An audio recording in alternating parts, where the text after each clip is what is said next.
तो भाई अगर करवट वाला सो जाए तो फिर चलाने वाला भी सो जाता है, और ड्राइवर सो जाए तो गाड़ी किधर जानी है, पता है किधर जानी है, फिर कुछ नहीं पता चलना है। तो आपको जागते रहना है इंशाअल्लाह। ठीक है, जितने लोग जाग रहे हैं जरा कह दें या रसूल अल्लाह। क्या बात है, सलामत रहे, सारे ही जाग रहे हैं। मैं तो धोखे में था, शायद कुछ बोल रहे हैं कुछ नहीं बोल रहे हैं, तो शायद कुछ कम जाग रहे होंगे। खुदा आपको सलामत रखे। मैं कह रहा था कि जो आला हज़रत को मानने वाले लोग हैं वो आज भी सुबह शाम यही वजीफा पढ़ते हैं कि जान है इश्क मुस्तफ़ा, रोज फजू करे खुदा, जिसको हो दर्द का मजा नाजे दवाए उठाए क्यों। मैं आपसे चंद बातें अर्ज करना चाहता हूँ। पहली बात तो ये है, मेरा पहला खिताब उन लोगों से है जो आला हज़रत को तस्लीम करने को तैयार नहीं है। पहली बात मैं उनसे कर रहा हूँ, जो लोग आला हज़रत को तस्लीम करने के लिए तैयार नहीं है, आप पूरी दुनिया को यह पैगाम दे दो कि आला हज़रत से चिढ़ने की जरूरत नहीं, आला हज़रत को पढ़ने की जरूरत है। लेकिन हम जानते हैं जो आला हज़रत को पढ़ना नहीं जानते हैं वो आला हज़रत को समझना नहीं जानते हैं। फर्क है, पढ़ने वाले दो तरह से पढ़ते हैं, एक वो जो किताबों में पढ़ते हैं और एक वो चेहरों पे जो पढ़ लिया करते हैं। मैंने बरेली में आज से तकरीबन 9 साल पहले तकरीर में कहा था, जब मैं वहां पढ़ता था और इमाम भी था, तब मैंने कहा था कि मुझे हैरत होती है 1.5 फीट की टोपी लगाने वाले मुल्लों पर जो कहते हैं आला हज़रत को आला हज़रत क्यों कहा जाता है। मैं कहता हूं कान पकड़ के उनको खेत में जमीन जोतने वाले किसान के पास लेके जाओ और उससे जाके पूछो आला हज़रत कौन है, तो वो किसान भी कहेगा आला हज़रत उन्हीं को कहा जाता है जिन्होंने हमारे घर में इश्क की शम्मा जलाई है। आला हज़रत उनको कहा जाता है जिन्होंने सीनों में इश्क की शम्मा जलाई है। आला हज़रत उनको कहा जाता है जिन्होंने इश्क रसूल की शम्मा कुल कायनात के अंदर रोशन की है। मैं कहना ये चाहता हूँ कि कभी गौर तो कीजिएगा, 2 फीट की टोपी लगाने वाले मुल्ला को आला हज़रत समझ में नहीं आते, जमीन जोतने वाले को आला हज़रत समझ में आ गए, बुनियाद खोदने वाले को आला हज़रत समझ में आ गए, मजदूरी करने वाले को आला हज़रत समझ में आ गए, खेती करने वाले को आला हज़रत समझ में आ गए।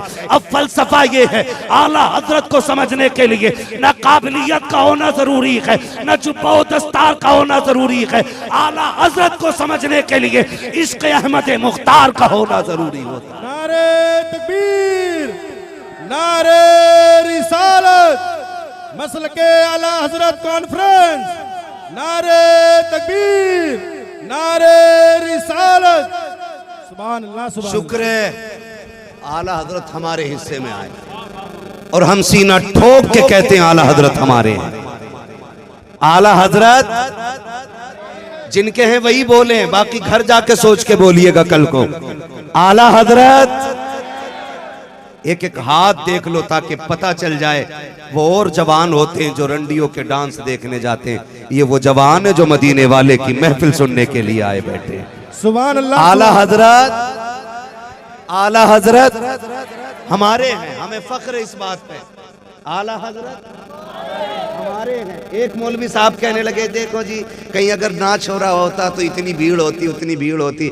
मैं कहता हूं तू 100 नचनियों का डांस देखने वाले को ले आ, मैं एक हुजूर की नात सुनने वाले को लेके आता हूं, एक हुजूर की नात सुनने वाले को लेके आता हूं। वो चेहरे मिला के देख, सुबह को डांस देखने वालों के चेहरे ऐसे मिलते हैं जैसे किसी ने जूते मारे हैं, और नात सुनने वाले के चेहरे फजर में भी ऐसे होते हैं जैसे अभी फरिश्तों ने हौज़े कौसर से इसका चेहरा धुलाया है। ये हुजूर के जिक्र की बरकतें हैं। बैठा करो जवानों इन जिक्रों में आके, बैठा करो इस महफिल में आकर के। ये रब का करम नहीं है? अब भी अगर हम इस महफिल में ना होते, कोई मोबाइल चला रहा होता, कोई गेम में लगा होता, कोई वीडियो देख रहा होता, कोई ख्वाब गफलत में होता, ये करम है मालिक तेरा, तूने बिस्तर से उठा के अपने महबूबों की महफिल में बैठा रखा है। वरना बोलने वाले भी बहुत थे, सुनने वाले भी बहुत थे, तेरे इंतखाब पे मालिक कुर्बान जाए। तूने हम गुनाहगारों को इस महफिल में इकट्ठा करके ये बता दिया है कि ये जितने आए बैठे हैं ये सिर्फ बरेली वाले के प्यारे नहीं, ये मदीने वाले के भी प्यारे हैं, ये काबे वाले के भी प्यारे। मुकद्दर पे धनी है हम, अल्लाह ने हमें हुजूर का उम्मती बनाया है। पढ़े आला हज़रत को। मुझे तो तकलीफ होती है, बड़ी जल्दी जल्दी खानकाहें बदल लेते हैं लोग, और खानकाहों के लोग भी बदल जाते हैं। जब कोई मुरीद नहीं था ना तो आला हज़रत, और जब 100 मुरीद चंदा दे करके पीर पालने लगे तो कहने लगे क्या जरूरत है आला हजरत की। मैं तो खुल के कहता हूं अब्दुल कादिर भाई, टेंशन कोई नहीं। पाए मुरा लंग नेस्त मुल्क खुदा तंग नेस्त। हम लंगड़े नहीं है, अल्लाह की कायनात छोटी नहीं है। ना बुला एक जलसे वाला तो क्या हुआ, रोज हुजूर के नाम के हजारों जलसे होते हैं। कहीं भी जाएंगे बात तो उनकी कर ही लेंगे, कर ही लेंगे। तो मैं तो इस बात को खुल के कहता हूं, खुल के कहता हूं हर खानका वाले से। आज कल जब कोई ना था ना तो आला हजरत थे, आज जब गाड़ी मिल गई और 4-5 आगे पीछे झंडा लेके चलने वाले हो गए तो कह रहे हैं आला हजरत की क्या जरूरत है। मैं कहता हूं अगर आज भी आला हजरत से पीछे हट जाए ना, तेरे अब्बा के मजार की चादर उतर जाएगी। ये साफ बात है। आज भी अगर आला हजरत से पीछे हट जाओ ना तो चादर उतर जाएगी। आज भी आला हजरत को छोड़ देना कुछ पीर तो अगरबत्तियां बिकनी बंद हो जाएंगी। आज भी अगर आला हजरत को छोड़ देना एक चादर मजार पे नहीं मिलेगी, एक फूल डालने वाला नहीं आएगा। ये तो रब ने हम पर करम किया, आला हजरत हमें मिले। वरना जिस दौर में अजमेर वाले के मजार की चादर को शिर्क कहा गया, कलियर वाले की मजार की हाजिरी को बिदअत कहा गया, जब अजमेर जाने को शिर्क कह करके आवाज दी गई और मदीने वाले की हाजिरी पर कुफ्र का फतवा लगाया गया, तब उस दौर में बरेली की सरजमीन से अंगड़ाइयों लेकर के उठने वाली जात को इमाम अहमद रजा कहा जाता है। और उन्होंने डंके की चोट पे कहा था, सुन्नियों मजारों पे फूल तुम लेकर के आओ, जवाज का फतवा अहमद रजा लेके आ रहा है। जवाज का फतवा इमाम अहमद रजा लेकर के आ रहा है। और मैं कहना चाहता हूं मसलक के आला हजरत को समझ लीजिए, ये कोई नया मसलक, नया मसलक, नया मसलक हमारे बीच ही मेंढक पैदा हो गए। हम सही कहते हैं, ये 5वां मसलक कहां से ले आए? मसलक तो 4 ही थे ना, इमाम आजम का मसलक, इमाम शाफई का मसलक, इमाम मालिक का मसलक, इमाम अहमद बिन हम्बल का मसलक। तो मैं कहता हूं ये 4 भी बाद में बने, पहले तो एक ही मसलक था ना जो मेरा नबी लेके आया है। और अगली बात मैं कहने लगा हूं, सुने, आला हजरत जो मसलक हमें दे के गए हैं वो सिर्फ अहनाफ का मसलक नहीं, वो सिर्फ शफाफे का मसलक नहीं, वो सिर्फ मालकियों का मसलक नहीं, वो सिर्फ हनाबिला का मसलक नहीं, बल्कि वो सब का मसलक है। और वो कौन सा मसलक है? वो ये है, वो ये है, वो ये है, वो ये है। तवज्जो कीजिए जो मैं मसलक बताने लगा हूं, अल्लाह करे ये बात दिल में उतर जाए। आला हजरत ने जो हमें मसलक दिया वो मसलक ये है, और कोई गैब क्या तुमसे निहा हो भला, जब ना खुदा ही छुपा तुम पे करोड़ों दुरूद। इसे मसलक कहा जाता है। कई लोगों ने ये कहा कि नहीं नहीं, मसलक इमाम आजम की तर्जमानी को मसलक आला हजरत कहा जाता है। मैं कहता हूं नहीं, ये मसलक आला हजरत नहीं, मसलक आला हजरत यही है, और कोई गैब क्या तुमसे निहा हो भला, जब ना खुदा की छुपा तुम पे करोड़ों दुरूद। मेरा तो चैलेंज है आज भी दुनिया वहाबियत को, चिढ़ते क्यों आला हजरत से? अजमेर जाके भी भीख मांग लेते हो, कलियर जाके भी झोली फैला लेते हो, आज बिलग्राम शरीफ जाके भी बेटे मांग लेते हो। हाँ, मैंने बदअकीदे को ऊंचे पजामों को भी देखा बिलग्राम शरीफ में, ऊंचे पजामों। ये क्यों आया? मुंह छुपा के आया, देख न ले, का बीमार शिफा लेने आया। मैंने कहा इनके अब्बा ने तो ये लिखा है, नबी किसी को कुछ नहीं दे सकते, फिर नबी के बेटे के पास लेने के आया, तो वो भी कहता अब्बा ही कह गया। लेकिन हम तो यही कहते हैं ना, कौन देता है देने को मुंह चाहिए, देने वाला है सच्चा हमारा। नारे तकबीर, नारे तकबीर, नारे रिसालत, मसलके आला हजरत कॉन्फ्रेंस, नारे तकबीर, नारे रिसालत। ये ऊंचे पजामे वाले जब अपने घोंसले में होते हैं ना तो बकवास करते हैं, और जब औकात पे आ जाते हैं ना तो फिर नाक रगड़ते। हाँ, एक गांव है डुंडवा बुजुर्ग, सुन्नियों का बड़ा पक्का गांव है डुंडवा बुजुर्ग, बड़ा मशहूर गांव है। कन्नौज में लगता है कि फरखाबाद में? फरखाबाद में लगता है ना। इतना टनाटन गांव है, 2 देवबंदी आ गए, 11वीं शरीफ की डेगे बन रही थी, आके कहने लगे ये क्या है? कहा 11वीं शरीफ है। तो लोगों ने देखा, अच्छा 11वीं शरीफ पे पूछ रहा है, डंडे निकाल के ले आए, कुछ कहा तो देख लेंगे। जैसी चुपके से उठ के चले ना, उन्होंने कहा ए, किधर जा रहा है? तो कहने लगे वुजू करने जा रहे हैं। बैठ बैठ, कहा नहीं वो पाक की 11वीं है ना, बेवुजू नहीं खा सकते। ये फंस जाते हैं तो फिर वुजू करके खाते। ये इनकी पॉलिसी है, ये इनका दोगलापन है। लेकिन सुन्नी अकेला कहीं भी फंस जाए, हजारों के जुर्मुट में फंसा हो, क्या तुमने तारीख नहीं देखी है? शेर पेशे अहले सुन्नत की तारीख पढ़े आप। फंस गए गैरों के बीच में, हजारों दुश्मन थे, लेकिन डर नहीं। और डरते भी कैसे? बरेली से आवाज आती है, क्या दबे जिस पे हिमायत का हुक्म जा तेरा, शेर को खतरे में लाता नहीं कुत्ता तेरा।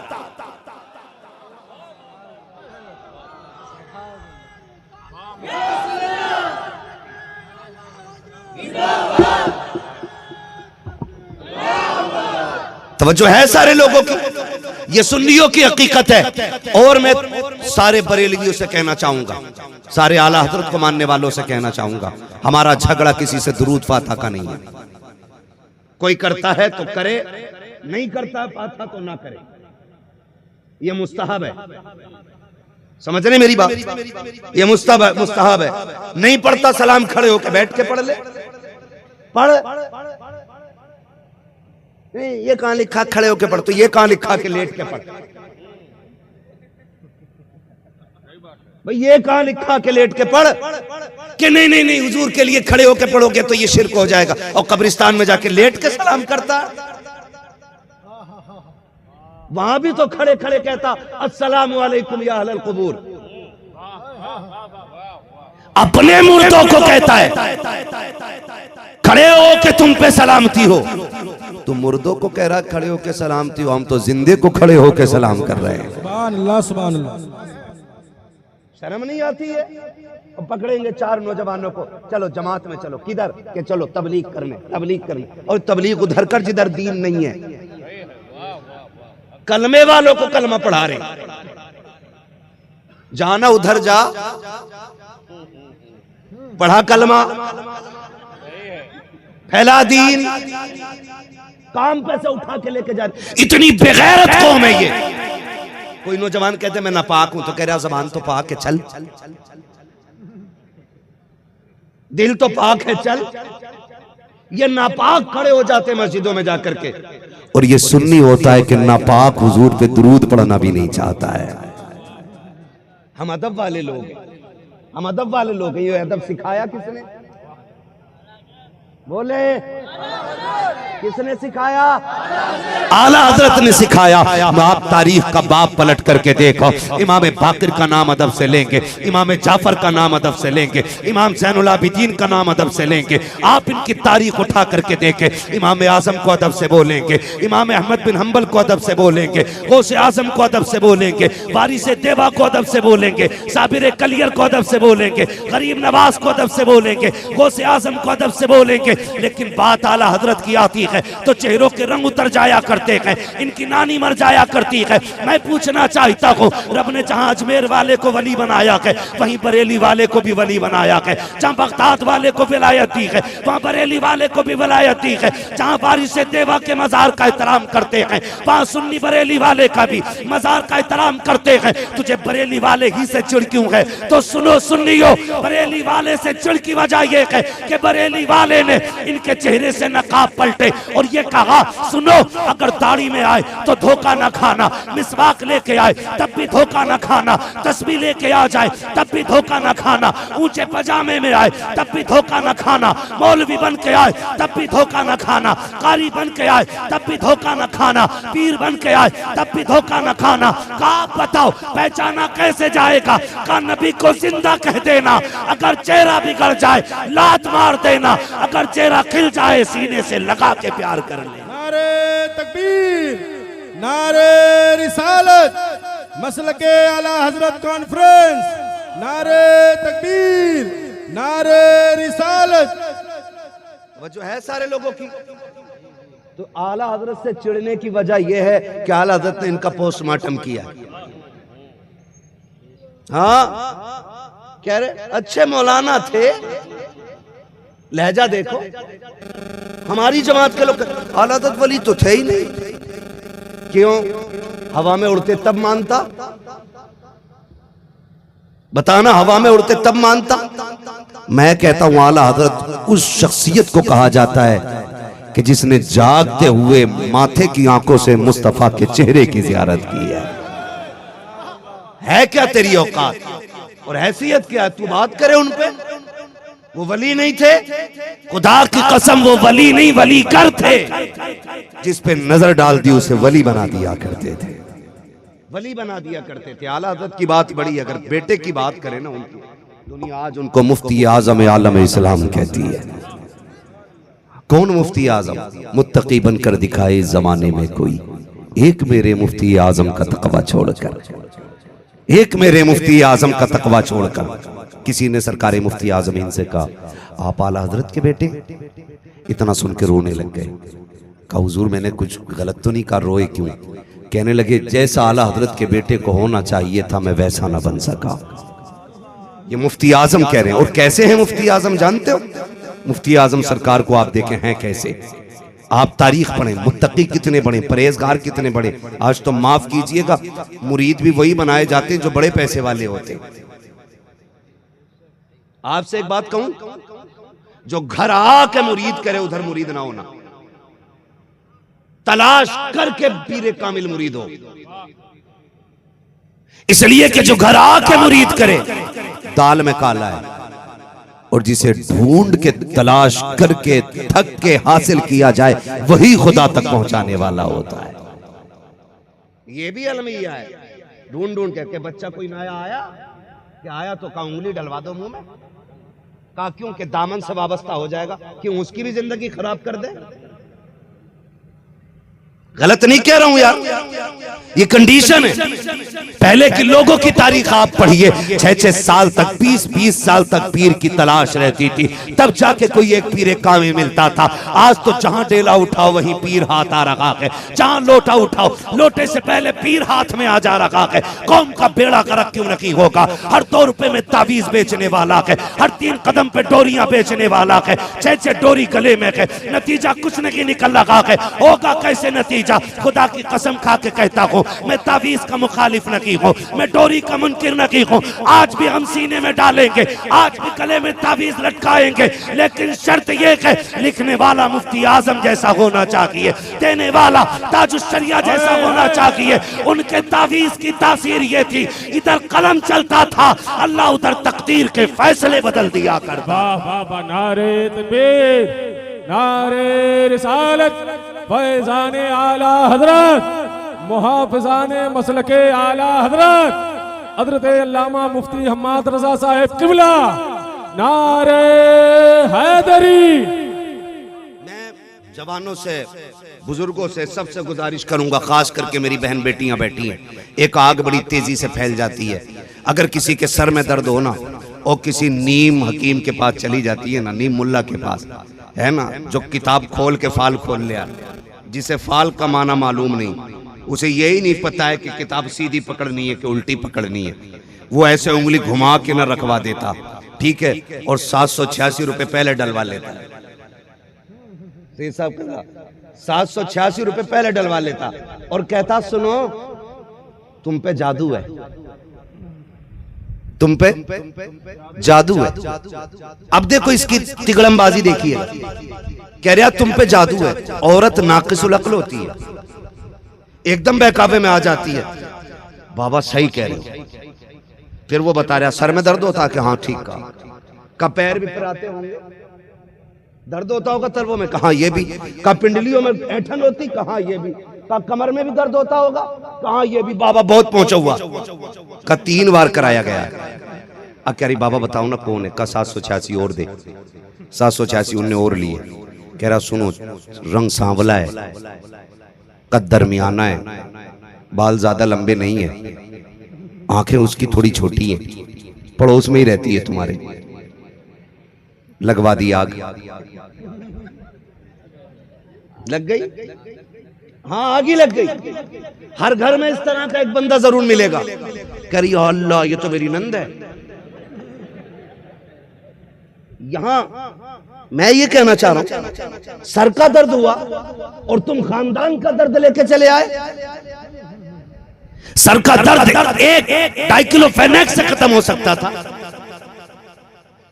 एक टेबलेट दर्द काट सकती थी, लेकिन ये जो मर्ज इसने दिया है ये नस्लें तबाह कर देती है। मेरी बहन, मेरी बेटी, तुझे खुदा का वास्ता ये मत कीजिएगा अगर तुम्हें कोई धोखा दे रहा है। अगर आपका शोहर कमाने गया है, पर्स डाल करके मियाओं के चक्कर न लगाना। बीमारियां जितनी मैंने बताई हैं ये औरतों को आमतौर पर हुआ करती है। इसके लिए किसी बाबे के तावीज की जरूरत नहीं है, इसके लिए किसी मियाँ को भेंट चढ़ाने की जरूरत नहीं है। तुम्हें खुदा का वास्ता खाम ख्याली की बुनियाद पर अपने खानदान को आग न लगाना, रिश्तों को तोड़ने की कोशिश मत करना। तेरे दो जुमले तेरे शोहर को उसके परिवार से अलग कर सकते हैं, तेरे बच्चों को खानदान का दुश्मन बना देंगे, तेरे बच्चों को खानदान से जुदा कर देंगे। ए मेरी बहन बेटी, तुझे खुदा का वास्ता अगर तुझे लगता है तुझे कोई आसे भी खलल है, तुझे ख्वाबों में जागते हुए कोई साया दिखता है, किसी बाबे के पास ना जा। वो जो अलमारी में रखा हुआ कुरान है जिसे 3 महीने से जुस्तान से नहीं निकाला गया है, आगे बढ़ के गुस्ल करके कुरान को उतार, जुस्तान की गर्द साफ कर, उसे माथे से लगा, होठों से चूम, सीने से लगा, रहल पे लेके बैठ जा। अल्लाह ने सूरह यासीन जैसी दौलत दी है, उसे रोज फजर के बाद पढ़ना शुरू कर। जब मुकम्मल हो जाए हाथ उठा के उसके सदक़े में अल्लाह से शिफा मांग। खुदा की कसम तू अकेली तिलावत करेगी, अल्लाह तेरी अकेले के सदक़े में पूरे घर की बलाएं टाल डाले। वाह वाह वाह। मैं एक एक बेटी से कहना चाहता हूं, धोखे में ना आइएगा। क्या ये तबाही नहीं फैली? क्या घरों में आग नहीं लग गई? कितने घर उजड़ गए? क्या नंद भाभी की लड़ाई और देवरानी जुठानी की लड़ाई में क्या भाइयों को जेलें नहीं हो गई? औरतों के कहने में आके तुम भी जरा गलती में तेजबाजी जल्दबाजी न किया करो, समझाया करो इन्हें भी। और याद रखना, होगा वही जो अल्लाह चाहेगा, होगा वही जो, जोर से होगा वही जो, जिनका अकीदा वही बोले, होगा वही जो अल्लाह चाहेगा। इन ढोंगियों के हाथ में क्या है? इनके हाथ में क्या है? और जाके ना, अल्लाह माफ करे, बड़ी कड़वी बात कहने लगा हूं। सुनो भाई, सारे सुन ले, जरा नौजवान सुन ले, बहन बेटियां भी सुने। इतने लोग इतनी रात तक बैठे, अल्लाह करे कुछ ना कुछ पैगाम मिल जाए, कुछ ना कुछ पैगाम मिल जाए। एक कहावत है बड़े बूढ़ों की, जब बर्तन एक छंटिया में होते हैं तो आवाज जरूर करते हैं, आवाज जरूर करते हैं। वो खड़कते, बोलो यार, खड़कते हैं। जब वो खड़कते रहते हैं तो इसका मतलब तो ये नहीं है ना कि एक दूसरे के, जब एक बर्तन एक बार किसी से टकरा गया तो वो बर्तन निकाल के तुमने बाहर फेंक दिया हो। फेंका? बोलो, फेंका किसी ने ना? नहीं फेंका ना। जब बर्तन नहीं फेंकते जो 4 पैसे में मिल जाता है, तो फिर लड़ाई की बुनियाद पर रिश्ते क्यों निकाल के फेंक देते हो दिलों से? रिश्ते निकाल के क्यों फेंक देते हो दिलों से? एक घर के अंदर रहोगे, ऊंच नीच भी होती है, झगड़े भी हो जाते हैं, बात बात पे अनबन भी हो जाती। तो इसका मतलब तो ये नहीं है कि एक दूसरे को बिल्कुल देखना पसंद ही न किया जाए। मुझे बताओ, क्या इसका ये मतलब है कोई? नहीं ना। तो झगड़े आमतौर पे होते, मियां बीवी में भी हो जाता है। और याद रखें, जिनमें मोहब्बत होती है उनमें झगड़ा जरूर होता है, जिनमें मोहब्बत होती है उनमें झगड़ा जरूर होता है, जिनमें मोहब्बत नहीं होती उनमें झगड़ा नहीं होता। एक बात बताओ, कोई रोड पे अजनबी शराब पी के टहल रहा हो, कितने लोग देख के निकल जाते? किसी ने टोका किसी को? बोलो, टोका किसी को? अगर मेरा बेटा शराब पी के आ जाए, मैं मुंह फेर के निकल जाऊंगा? क्यों? क्योंकि मेरा बेटा है ना, मैं नहीं चाहूंगा वो गलत हो। फिर मैं उसको हाथ से भी रोकूंगा, नहीं मानेगा तो थप्पड़ भी मारूंगा, क्योंकि वो मेरा है। इसी तरह मैं बहन बेटियों से कहना चाहूंगा, अगर आपका शौहर आपको पर्दे की ताकीद कर रहा है तो वो आपका दुश्मन नहीं है। आपका भाई आपको बेगैरती से रोक रहा है तो वो आपका दुश्मन नहीं है। अगर बेटा माँ से कह रहा है माँ बेनकाब न निकला कर, तो वो तेरा दुश्मन नहीं है। वो तुझसे मोहब्बत करता है, तुझे रुसवा नहीं देखना चाहता, तुझे जलील नहीं होने देता। इसलिए वो चाहता ये है कि तुझ पे गैर की नजर कुत्तों की तरह नहीं पड़नी चाहिए। वो तो ये चाहता है जिस तरह जुस्तान में कुरान महफूज महफूज है, गिलाफ में काबा महफूज है, इसी तरह पर्दे में तू महफूज रखे। इसलिए तुझे रोकता है और तूने उसको क्या समझा कि मेरा शोहर मुझ पे शक करता है, इसलिए मुझे रोक रहा है। पर्दे की ताकीद करना, अगर शक होता तो मेरा नबी कभी बेटी को पर्दे की ताकीद न करता। तुम ये समझती हो कि हम शोहर की नजर के अंदर हम बेपर्दा जो है उसकी नजर में गैर मोतबर है, इसलिए हम पे सख्ती हो रही है। तो सुन मेरी बेटियां, तुझे बता दूं, गैरों से दुश्मनी की बुनियाद पर पर्दे का हुक्म नहीं दिया जाता। आज तुझे बताऊं, अगर जहां तक भरोसे की बात है, ला तारीख में कोई जोड़ा ऐसा जैसा रिश्ता मेरे नबी ने हजरत आयशा सिद्दीका से निभा के दिखाया है। तारीख गवाह है, जब मुस्तफा के विसाल का आखिरी वक्त आया है, आका करीम बिस्तरे मर्ज भी है और मुस्तफा के लिए बिस्तरे आखिरी हुई है, सरकार लेटे हुए हैं। आका करीम ने कहा था या फातिमा, कहती लब्बैक या अबी, अब्बा मैं हाजिर हूँ। हुजूर ने बेटी का हाथ पकड़ के कहा था, बेटी एक बात पूछूं? कहा फरमाए बाबा जी, क्या कहना चाहते हैं? आका ने कहा था फातिमा बता तो सकी, जैसा पर्दा मेरी जिंदगी में किया है, क्या मेरे बाद भी वैसा पर्दा करोगी? इतना सुना सैयदा की चीख निकल जाती है, रो के कहती है अब्बा तेरी जिंदगी के बाद, तेरे जाने के बाद फातिमा को जीने का तसव्वुर ही नहीं है, लगता नहीं फातिमा तेरे बगैर जिंदा रखेगी। इतनी बात कह के फूट के रोती है।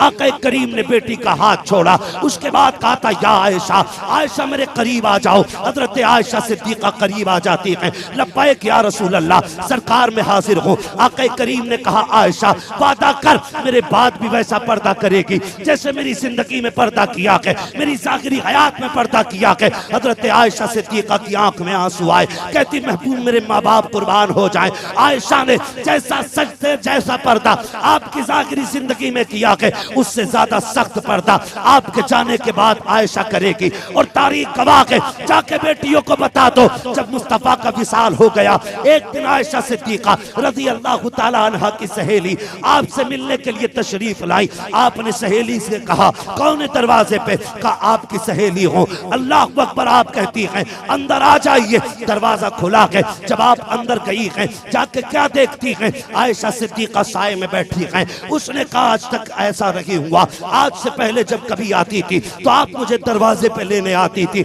आज तुम बाहर नहीं निकली। हजरत आयशा सिद्दीका का जवाब सुनिएगा। उम्मुल मोमिनीन आयशा सिद्दीका ने कहा था या रसूल अल्लाह, मैंने मुस्तफा आपसे वादा किया है आयशा आपके बाद आपकी ज़ाहिरी हयात से ज्यादा सख्त पर्दा करेगी। कहती सहेली जब पहले तू आती थी तो मुस्तफा मौजूद थे, मैं जब निकलती थी सरकार के दौर का ज़ाहिरी पर्दा था, मैंने उससे ज्यादा पर्दा करने का यह तमाम किया है। का किससे पर्दा? का मैं सूरज से पर्दा कर रही हूँ। का किस लिए? का सूरज को गैर देखते हैं, मैं ये नहीं चाहती हूँ जिसे गैर मर्द देखे वो चीज आयशा सिद्दीका का बदन देखे। नारे तकबीर, नारे तकबीर, नारे रिसालत, मसलके आला हजरत, नारे हैदरी। सुभान अल्लाह, जिंदाबाद जिंदाबाद। अगर आपको पर्दे के लिए कहना ये शक की बात होती तो मेरा नबी अपनी बेटी से कभी ना कहता, क्योंकि बेटी पे उनका भरोसा कितना था जानते? हुजूर ने फरमाया था फातिमा मेरे जिगर का टुकड़ा है, और बाप हर बेटी को जिगर का टुकड़ा ऐसे नहीं कहता है। हुजूर ने फरमाया था फातिमा मेरे जिगर का टुकड़ा है। आका ने यह भी फरमाया था फातिमा मेरा टुकड़ा है, यह भी आका ने फरमाया फातिमा मेरा टुकड़ा है, यह भी मुस्तफा ने कहा है। हुजूर की चहीती लाडली बेटी उम्मुल मोमिनीन हजरत आयशा सिद्दीका से पूछा गया कि आयशा सिद्दीका आप बताएं अगर हुजूर को देखने को मन करे तो क्या देखें? आपने फरमाया खवातीन से सुनो, अगर हुजूर को देखना चाहते हो ना तो फिर हुजूर की बेटी फातिमा ज़हरा को देख लिया करो, इसलिए कि ये अपने बाबा की सबसे ज्यादा हूबहू है। ये हजरत आयशा सिद्दीका ने कहा था। मैं आपसे कहना चाहता हूं बेटियों, अगर आपका भाई आपको पर्दे का हुक्म देता है ना तो फिर पर्दा करना। आपका शोहर आपको पर्दे का हुक्म देता है तो दुश्मन नहीं है, वो आपसे प्यार करता है, आपको वो गैर की नजरों में नहीं आने देना चाहता, आपको चाहता है कि वो आपको इतना चाहता, वो ये चाहता है कि इसे सिर्फ मैं देखूं और ये सिर्फ मुझे देखे, इसलिए तुम्हें वो रोकता है। और इसका मतलब ये नहीं अपने अब्बा से जाके कहूंगी कि मुझे कैदी बना के रखा ना। सुन पर्दा क्या है, जानते हो पर्दा क्या है? पर्दा क्या है? जब पर्दे की आयत नाजिल हुई ना महबूब, अपनी बेटी और अपनी अज़वाज को हुक्म दे दो कि वो बाजार में पर्दा करके चला करे। तो हुजूर ने रात ही में हजरत बिलाल को हुक्म दिया, जाओ पूरे मदीने में ऐलान कर दो कि पर्दे की आयत नाजिल हो गई है, पर्दा फर्ज हो गया है। अब हर औरत कपड़ा ओढ़ के निकले। हजरत बिलाल बाजार में आवाज दे रहे हैं, पर्दा फर्ज हो गया है, पर्दा फर्ज हो गया है। हर औरत पर्दे के साथ निकले। एक बूढ़ी ने आवाज दी, बिलाल इधर आ। क्या बात है माई? का कब हुक्म नाजिल हुआ? का अभी रात को। हुजूर ने अभी भेज दिया है। अच्छा इतना है मैं पर्दा? कहा हाँ। तो उस बूढ़ी ने एक बच्चे को बुलाया, कहा मेरे घर दौड़ जा और जाके ना मेरे लिए चादर ले आ, मेरे घर से चादर ले आ।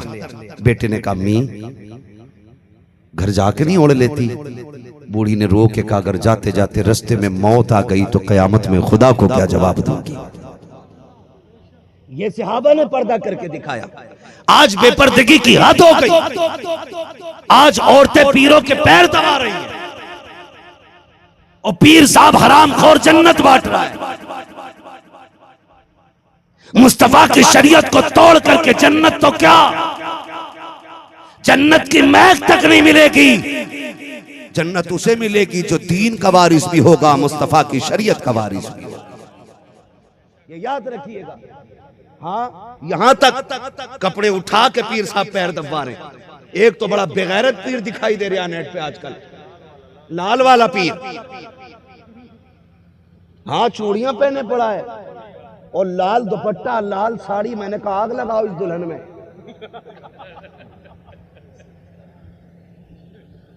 और हमारी कौम उसे भी चूम रही है, उसे भी चूम रहे हैं। और समझो यार अकलें मारी गई हैं। कभी तुमने बैल को गोश्त खाते देखा है?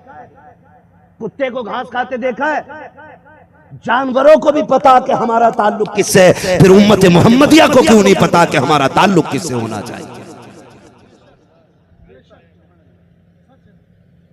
वो चूड़ी वाले के आगे उसे भी बड़ा मजा आ रहा है।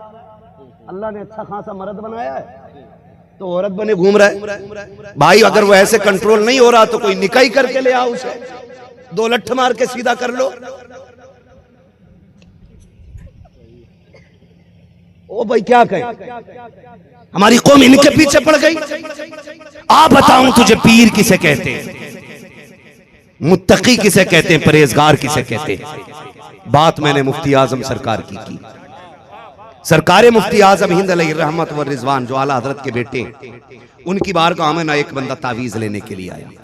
जब तावीज लेने के लिए आया ना सरकार मुफ्ती आजम की बारगाह में, आपने तावीज लिखा दे दिया, उसने लिया, वो निकल गया। पहला दौर ऐसा था कि लोग कागज भी अपना लाते थे। वो कागज अपना लाया, उसने तावीज दिया और चला गया।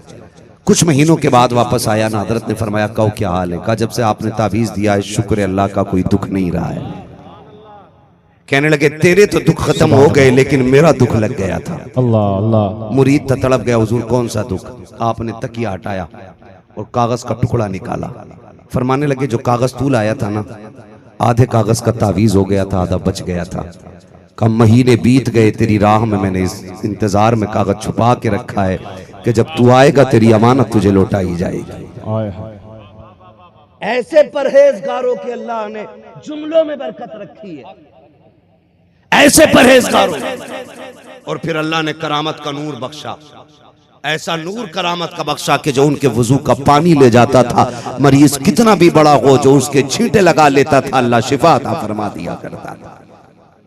ये बेटा कह रहा है कि जैसा आला हजरत के बेटे को होना चाहिए था मैं वैसा ना बन सका। कौन कह रहा है? वो बेटा कह रहा है कि जैसा आला हजरत के बेटे को होना चाहिए था मैं वैसा ना बन सका। कौन? मुफ्ती आजम है। सरकार मुफ्ती आजम का कमरा है, एक तख्त पे बैठे रहते हैं, छोटा सा रोशनदान है जो रास्ते की तरफ से खुला है। एक मुरीद रात से गुजर के जा रहा है, रात में उसने देखा सफेद रोशनी रोशनदान से निकल रही है। जब ट्यूबलाइट का तसव्वुर न था, सफेद मरकरी का तसव्वुर न था, चराग की लाल रोशनी होती थी, सिर्फ लाल रोशनी थी। देखा सफेद रोशनी निकल रही है, उसने रुक करके चराग को देखना चाहा, उसने उसमें रोशनदान में झांका तो क्या देखता है? मुफ्ती आजम नीचे बैठे हैं, कोई बुजुर्ग तख्त पे बैठे हैं। अगले दिन फजर की नमाज पढ़ी, आया चिलम भर के लाया, कहता सरकार एक सवाल है। कहा क्या? कहा रात कौन बुजुर्ग थे जो तख्त पे बैठे थे? कहा तुझे कैसे पता चला कि रात आपके रोशनदान से सफेद रोशनी निकल रही थी? कहा वो रोशनी किस चीज की थी?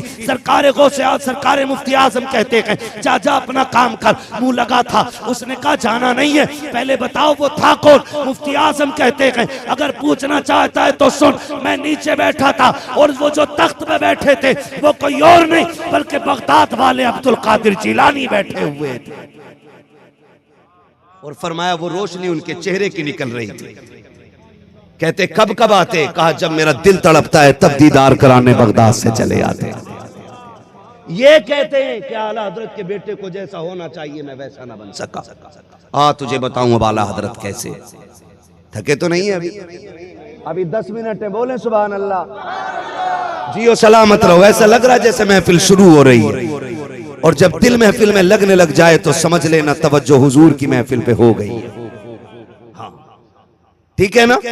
चलूं आगे, अब बताऊं आला हजरत कौन है, हम आला हजरत को कितना मानते हैं और कैसे मानते हैं। सरकार आला हजरत बैठे हुए हैं, एक बूढ़ी औरत आ गई, कमर झुकी है, आके कहती है बड़े मौल साहब, जुमला देखो, बड़े मौल साहब, ये बरेली की लैंग्वेज, बड़े मौल साहब, इतनी बात कही ना बड़े मौल साहब। आला हजरत ने फरमाया हाँ अम्मा क्या बात है। का थोड़ा सा काम था, आज ना 4 मुरीदों के पीर को कह दियो मौल साहब, इतनी बद्दुआ देगा, इतनी बद्दुआ देगा कि उसी बद्दुआ में खुद गर्क हो जाएगा। क्या अगर रुतबे घटा दिए। अभी जिब्रील आए थे, सलाम कह के गए ख्वाब में, नए नए ख्वाब देखने खबीस के बच्चे। हाँ, जिसे अपने बाप का चेहरा दिखाई ना दे उसे जिब्रील दिखाई देंगे। नए नए ख्वाब छाप रहे। आला हजरत की सादगी देखिए, बड़े मौल साहब नहीं है, बड़े हजरत है। इसी वजह से आज दुनिया आला हजरत कहती है, इसीलिए दुनिया आला हजरत कहती है उनको। इसीलिए कहा बड़े मौल साहब का क्या एक काम है, कहा क्या कि कोई वजीफा बता दो। क्या कई इमाम ज़ैनुल आबिदीन की बड़ी याद आती है, उन्हें देखना चाहती हूँ, उन्हें देखना चाहती हूँ। आला हज़रत फरमाने लगे अम्मा इस उम्र में कहाँ वजीफा कर पाओगी। ये कह के चुप हो गए। उसने फिर कहा कोई तावीज दे दो। कहने लगे अम्मा तुझसे अपना सद नहीं संभलता, तावीज क्या संभालेगी। फिर चुप हो गए, अपने काम में लग गए। बुढ़िया की आंख में आंसू आए, वो इश्क करती थी इमाम ज़ैनुल आबिदीन से। उसने कहा लगता है मेरा काम यहां भी नहीं होगा, रोते हुए जाने लगी। आपने फरमाया अम्मा ठहर, तो अभी बात खत्म नहीं हुई ना, आना। कब क्या करूं आके, ना तावीज दिया ना कोई वजीफा। आला हज़रत मुस्कुरा के कहते अम्मा यहीं बैठे बैठे अगर जियारत करा दूं तो, यहीं बैठे बैठे अगर जियारत करा दूं तो। देख आला हज़रत का अहले बैत से रिश्ता कैसा है, जो अहले बैत को अपने बाप की बपौती समझते हैं, जो हुसैनियत को अपने घर की जागीर समझते हैं। वो सुने हुसैन सिर्फ उनका नहीं, हुसैन सबका है। हुसैन सबका है। और आला हज़रत का रिश्ता देखो, कहा माँ यहीं बैठे बैठे जियारत करा दूं तो। कहा ये कैसे हो सकता है। कहा माँ आना भी जियारत करा दूं। माँ को बैठाया। आला हज़रत ने अपने चेहरे पे जो सर पे रुमाल पड़ा था वो उठाया, माँ के चेहरे पे डाल दिया। कहा अम्मी आंखें बंद करो। माँ ने आंखें बंद की हैं और कहा मेरे साथ पढ़ना शुरू कर दो। दुआए इब्राहिमी पढ़ी है, दुरूद गौसिया पढ़ी है। दुरूद गौसिया पढ़ने के बाद आप कहते हैं सरवर कहूं के मालिक व मौला कहूं तुझे, बागे खलील का गुले सेबा कहूं तुझे, तेरे तो बस वह तनाकी से है बरी, हैरागू मेरे शाह मैं क्या क्या कहूं तुझे। कह लेगी सब कुछ उनके सनाका की खामोशी, चुप हो रहा है कह के मैं क्या क्या कहूं तुझे। लेकिन रज़ा ने खत्म सुकत इस पे कर दिया, खालिक का बंदा खल्क का आका कहूं तुझे। ये कह के आप चुप गए और माँ है कि आंख नहीं खोलती है। थोड़ी देर के बाद मेरे इमाम ने कहा अम्मा आंख तो खोल, जरा बता तो सही तूने क्या देखा है। कहा मौलवी साहब अगर रुमाल ना हटाते जी तो ये चाहता था मैं उसे देखती रहती इसी हाल में कयामत आ जाए। वाह वाह वाह, नारे तकबीर, नारे रिसालत, मसलके आला हजरत, फैजान आला हजरत, नारे तकबीर, नारे रिसाल। ये आला हजरत की जात है, ये आला हजरत की जात है। ओ लोगो शुक्र अदा किया करो, अल्लाह ने आला हजरत हमें अता किए।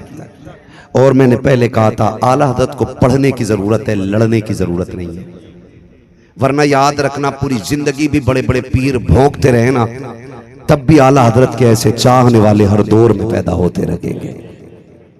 ये किताबों से रज़वी नहीं हुए, ये जो बैठे मेरे सामने ये मदरसों से रज़वी नहीं हुए, ये वो हैं जिन्हें माओ ने घुट्टी में मसलक के आला हजरत पिलाया है। कितनों को अलिफ से बा नहीं आता होगा लेकिन पक्का रज़वी होगा, कितनों को बिस्मिल्लाह भी नहीं आती होगी लेकिन पक्का रज़वी होगा। कैसे बन गए ये पता ये चला, मां ने चूल्हे पे बैठा के बरेली वाले की बातें सुनाई है। और ये तो पक्का ही है ना, जब से होश संभाला है हम हुजूर की नातें आला हजरत की लिखी हुई सुनते चले आ रहे हैं, है कि नहीं ये बात। अब सुनो आला हजरत को। लोग कहते हैं आला हजरत ने सिर्फ मुशरिक बनाया, काफिर बनाया। मैं कहता हूं जबान को लगाम लगा, आला हजरत ने तबलीग भी की है, आला हजरत ने इस्लाह भी की है। आप कहेंगे कैसे, तो सुन, आला हजरत ने इस्लाह की और इस्लाम में भी लिखा, आपने लिखा सूना जंगल। ऐसा कोई नहीं होगा जिसे इसका मिसरा याद ना हो। सूना जंगल, रात अंधेरी, छाई बदली, छाई बदली काली। इधर वाले लोगों ने नहीं सुना शायद, आज याद कर लो आप लोग, वरना ये 2 महफिलें काफी हैं सुनने के लिए। छाई बदली, सोने वालों जागते रहियो। जगाया कि नहीं आला हजरत? बोलो, जगाया ना? जगाया ना आला हजरत ने? सोने वालों जागते रहियो। चोरों की रखवाली माल की होती है कि चोरों की? आला हजरत क्या कहते हैं? चोरों की रखवाली। हाँ भाई, आला हजरत ने हमें बेदार किया, जगाया है। और पढ़े आला हजरत। आला हजरत ने ना अखलाक, किरदार, हर एतबार से हुजूर की सुन्नत पे अमल किया है, हर एतबार से। सोते भी थे ना तो मोहम्मद की शक्ल बन के सोया करते थे। यूं हाथ रखते थे सर के पीछे को, ये मीम बन जाता था, ये हा बन जाता था, कमर का ये हिस्सा मीम बनता था, फिर ये हिस्सा दाल बन जाता था। अगर लेटे हुए कोई आला हजरत को देखे तो लफ्ज मोहम्मद नजर आया करता था। ऐसा इश्क किसी ने किया हो तो दिखा दे, दिखाए कोई ऐसा इश्क किया हो तो। आओ तुम्हें बताऊं, सरकार आला हजरत है, जिंदगी के आखिरी साल चल रहे हैं, तबीयत अलील रहने लगी है, डॉक्टरों ने परहेज बता दिया है। आप अल्लामा ज़फरुद्दीन बिहारी रहमतुल्लाह तआला अलैह के साथ बैठे हुए, एक बच्चा आया, आके कहने लगा मौलाना साहब हमारे घर आपकी दावत है। आपने फरमाया तुम्हारे घर में कोई बड़ा नहीं था? कहा मेरी माँ ने मुझे भेजा। कहा तुम्हारे घर में कोई बड़ा नहीं था? बच्चा कहने लगा मैं यतीम हूँ, घर पे कोई नहीं है, एक माँ है और एक मैं हूँ, दावत कबूल है? जैसी उसने इतना कहा फरमाने लगे दावत हमें तेरी कबूल है। फरमाया क्या खिलाएगा? उसकी गोद में ना पालक का साग था और चने का साग। उसने कहा यही बना के हम खिलवा देंगे आपको, है यही बना के आज खिलवा देंगे। तो आपने फरमाया मंजूर है। कब आना है? कब आना? बुलाने आओगे कि हम आ जाएं? आला हजरत का आप अखलाक देखें, आओगे बुलाने के हम आ जाएं? बच्चे ने कहा कल दोपहर हो जाए तो खुद आ जाना, माँ है और मैं हूं, तैयारी करनी है हमें खाने की। फरमाने लगे कबूल है। अगला दिन आया ना, दोपहर का वक्त हुआ, कहने लगे ज़फरुद्दीन कहा चलना यार, कल एक यतीम दावत करके गया था, चल दावत खाने चलते। बिहारीपुर ढाल की बात है, उस यतीम के दरवाजे पे आला हजरत गए। आवाज आई कौन? कहा बड़े मौल साहब आए हैं। कहा रुको अभी आ रहा हूं। आप बच्चे का अंदाज देखें और आला हजरत का किरदार देखें। कहा रुको अभी आ रहा हूं। और हमारा अखलाक ये है, 4 गाड़ी पहले से न मिले हम गाड़ी मोड़ लेंगे, नारे ना लगे तो मूड खराब हो जाता। आला हजरत से उन्होंने कहा कि ठहरो आ रहा हूं। आला हजरत खड़े, ज़फरुद्दीन भी खड़े, लोग देख रहे हैं। आप यहां कैसे? फरमाने लगे अपना काम करो, अहमद रजा अपनी दावत पे आया हुआ है। थोड़ी देर के बाद बच्चा निकला और एक चटाई का टुकड़ा लेकर के आया और अल्लामा ज़फरुद्दीन को देख के कहने लगा लो बिछाओ और बैठ जाओ।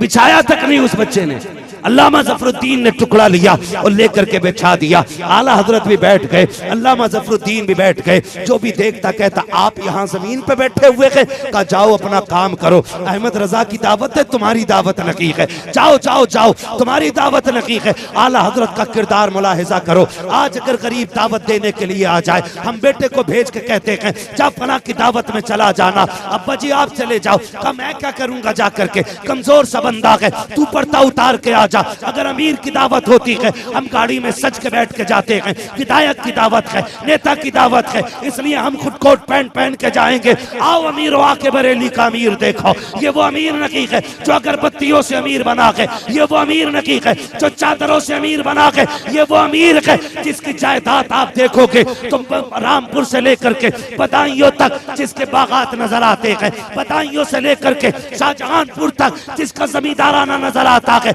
उस जात को अहमद रजा कहा जाता है। एक यतीम के दरवाजे पर तनखा बैठा हुआ है। और याद रखिएगा जो साथ वाले देखते थे आप यहाँ इजाजत हो तो हम बैठ जाएं, कहा ना तुम्हारी दावत नकीक है। आज यतीम ने बुलाया है, इंतजाम तो हम दो का होगा, तुम्हें कैसे बुला लिया जाए। हाथ जोड़ के आपसे कहना चाहता हूँ, अगर बेटी वाला आपको शादी में दावत दे के चला जाए तो जितनों की दावत हो उतने की जाना, यार दोस्त को लटका के ना ले जाना। एक की दावत पे दो नहीं जाना, कहीं ऐसा ना हो तेरे एक के बढ़ जाने से किसी गरीब की इज्जत का जनाजा निकल जाए। कहीं ऐसा ना हो कि तेरी दो रोटी ज्यादा बांध लेने से किसी गरीब की जिंदगी भर के लिए बेटी को ससुराल में ताना मिलने लग जाए। और मैं तो यहाँ तक कहता हूँ, अगर तुम्हें ये पता लग जाए कि किसी गरीब ने दावत दी है, उसकी बेटी की रुखसती है, खाना खाने जाना है, आधी रोटी घर खा के जा, आधी गरीब की दस्तरखान पे खा ले। अल्लाह की इज्जत की कसम, अगर तेरी आधी रोटी की वजह से यहाँ गरीब की इज्जत बच गई, अल्लाह कयामत में तेरी इज्जत की हिफाजत करके दिखा देगा। ये भी एक अमल हासिल करो इमाम अहमद रजा से। ये भी सिखाया जा रहा है कि दावत जिसकी हो वही बैठे, वही बैठे जिसकी दावत हो, जिसकी ना हो वो दावत में ना जाए, वो दावत में ना जाए। और ये और डोंगे के डोंगे फेंकने वालों, टेबल के नीचे लाखों के खाने में आग लगाने वालों, पढ़ो आला हजरत को। आला हजरत दावत में गए तो लोकी शरीफ बनी थी, सरकार को लोकी शरीफ पसंद थी, तो मेरे इमाम अहमद रजा को भी पसंद थी। पूछा गया क्या खाना पसंद करेंगे, आपने फरमाया मुझे हुजूर की पसंद वाली गिज़ा पसंद है। का लौकी बना लेना, लौकी बनी थी, आला हज़रत ढूंढ ढूंढ के खा रहे थे। और जानते हो, सुनिएगा, शोरबा पीने की तबीयत हुई, फरमाया मकान मालिक को बुलाओ, साहिब खाना को बुलाओ, साहिब खानों को बुलाया। आप फरमाते इजाजत हो तो मैं थोड़ा शोरबा पी लूं। कौन कह रहा है? ये वो कह रहा है जो 156 से ज्यादा उलूम पे महारत ताम्मा रखता है। बेशक सुभान अल्लाह। वो इजाजत ले ला, इजाजत हो तो शोरबा पी लूं। यानी कि 2 घूंट भी साहिब खाना की मर्जी के बगैर मेरा इमाम नहीं पी रहा है। क्यों? क्योंकि वो शोरबा बना रोटी से खाने के लिए था। जी बेशक। पीना उसका वज़ा के खिलाफ हो रहा था। आला हजरत ने बिना इजाजत पीना पसंद नहीं किया। अब मैं हाथ जोड़ के कहना चाहता हूँ, दावतों में जाकर के डोंगे फेंक देने वालों का ये बोटी पसंद नहीं, ये बोटी पसंद नहीं, यार जबान को लगाम लगा ले कि तुझे क्या पता है, जहाँ तू खाना खाने के लिए आया है तेरी नजर में ये 6 घंटे की मेहनत होगी, तेरी नजर में 3 घंटे में बना हुआ खाना होगा। लेकिन जा उसी पंडाल के किसी कोने पे नजर डाल के देख, एक कोने में लड़की का बाप यूं सहम के खड़ा होगा, कभी बारात देखता होगा, कभी आसमान देखता होगा, दिल दिल में कहता होगा मालिक मैंने 18 साल की कमाई झोंक दी है, मैंने पूरी जिंदगी की मजदूरी लगा दी है, ए मेरे परवरदिगार जो मैं रत्ती रत्ती जोड़ करके रखता रहा, आज उस पैसे का खाना लेके आ गया हूँ। ए मेरे परवरदिगार तू जानता है जब दुनिया में बेटी आई थी मैंने घी खाना छोड़ दिया था, मैंने दूध पीना छोड़ दिया था। मेरी बीवी हाथ पकड़ के कहती थी सरताज पूरा घर तेरे सहारे चलता है, अगर दूध नहीं पिएगा कमजोर हो जाएगा, घी नहीं खाएगा कमजोर हो जाएगा। ए मेरे मालिक तू गवाह है,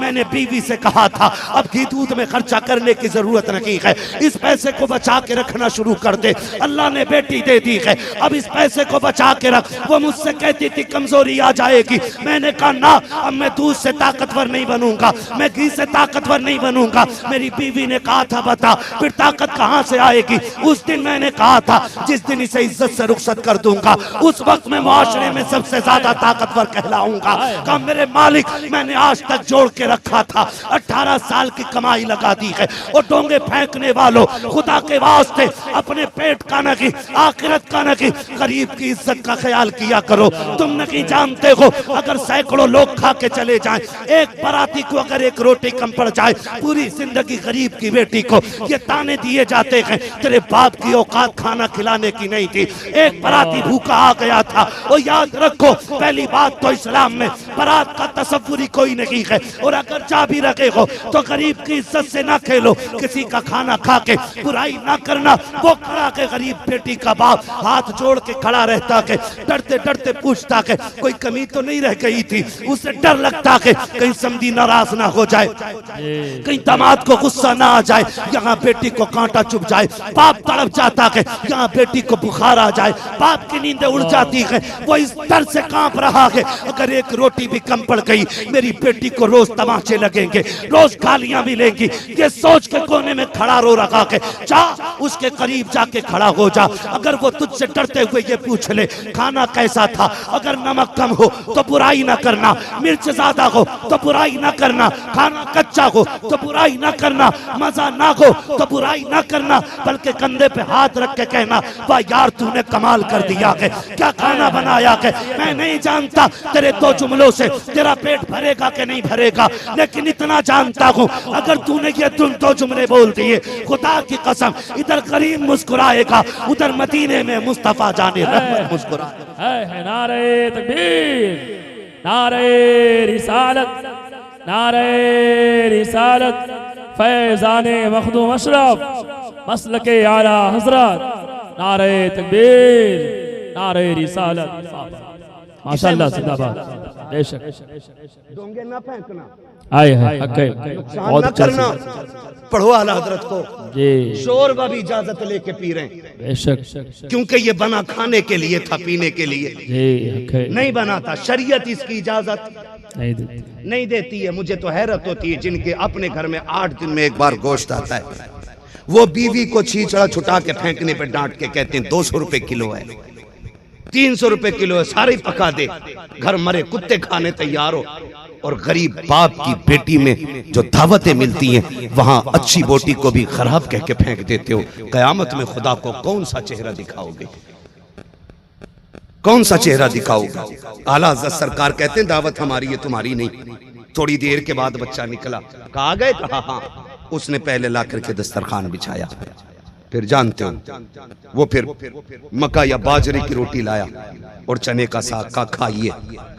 अल्लामा ज़फ़रुद्दीन बिहारी रहमतुल्लाहि तआला अलैह कहते हैं आला हजरत को डॉक्टर ने आधी चपाती वो भी गेहूं की खुराक बताई थी।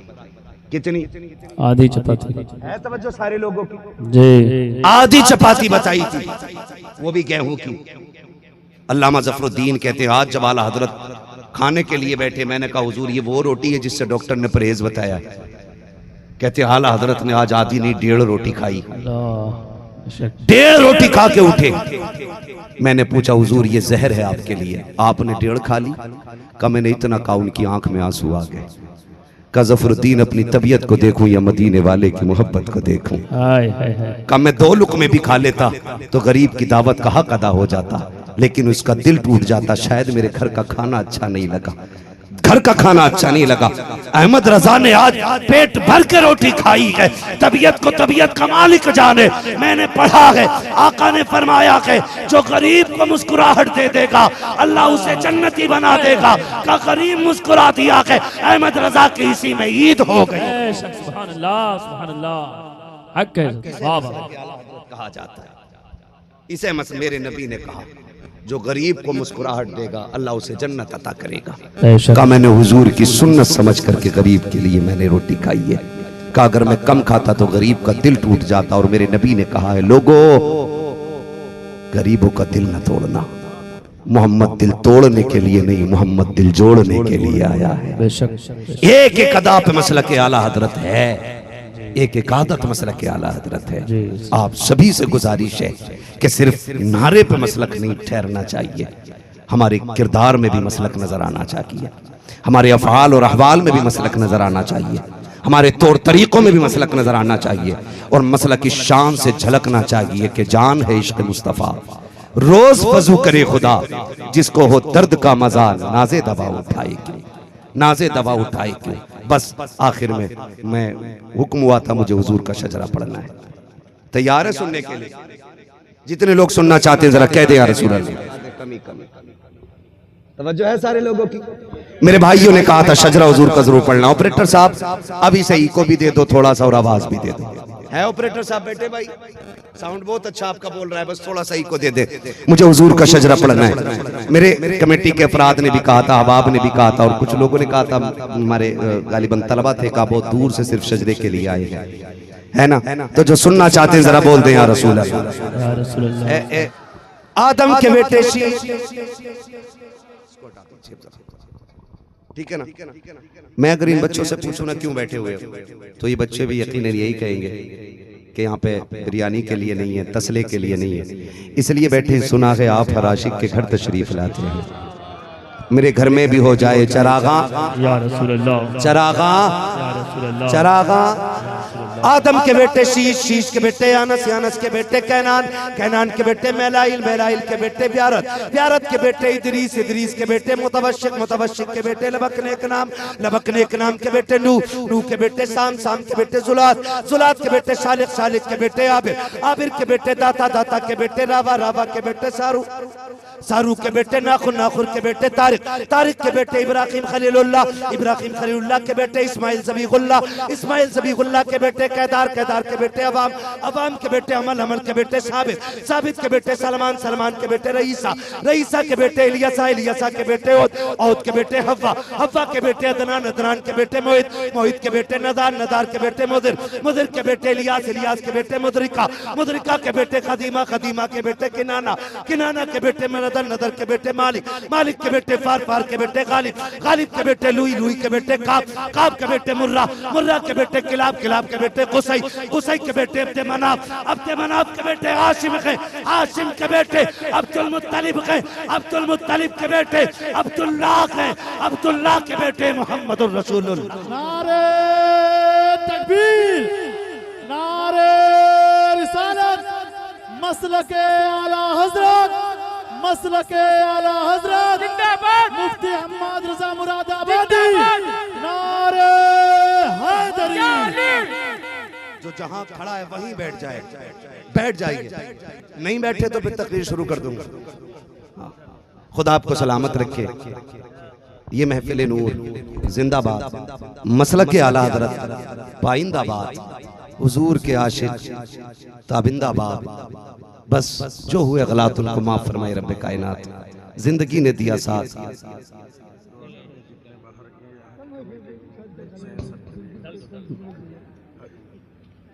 जो हुए गलात उनको माफ फरमाए रब कायनात, जिंदगी ने दिया साथ, फिर होगी मुलाकात, चमन रहा फूल खिलेंगे, जिंदगी रही फिर मिलेंगे, मुसाफिर हम भी, मुसाफिर हो तुम भी, किसी मोड़ पर फिर मुलाकात होगी।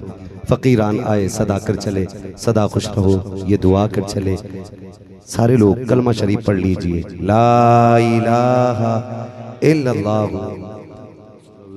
परवरदिगार आलम की बारगाह में दुआ है, मौला करीम जो आप दूर दराज और करीब से चल के आए हैं, अल्लाह सबका आना कबूल फरमाए। और हमारे कमेटी के वो अफराद, वो हुजूर के दीवाने जिन्होंने ये महफिल सजाई है, अल्लाह उनको दीन और दुनिया की भलाइयाँ नसीब फरमाए। अल्लाह उनकी नस्लों में, रिस्क में, कारोबार में बेपनाह बरकतें अता फरमाए।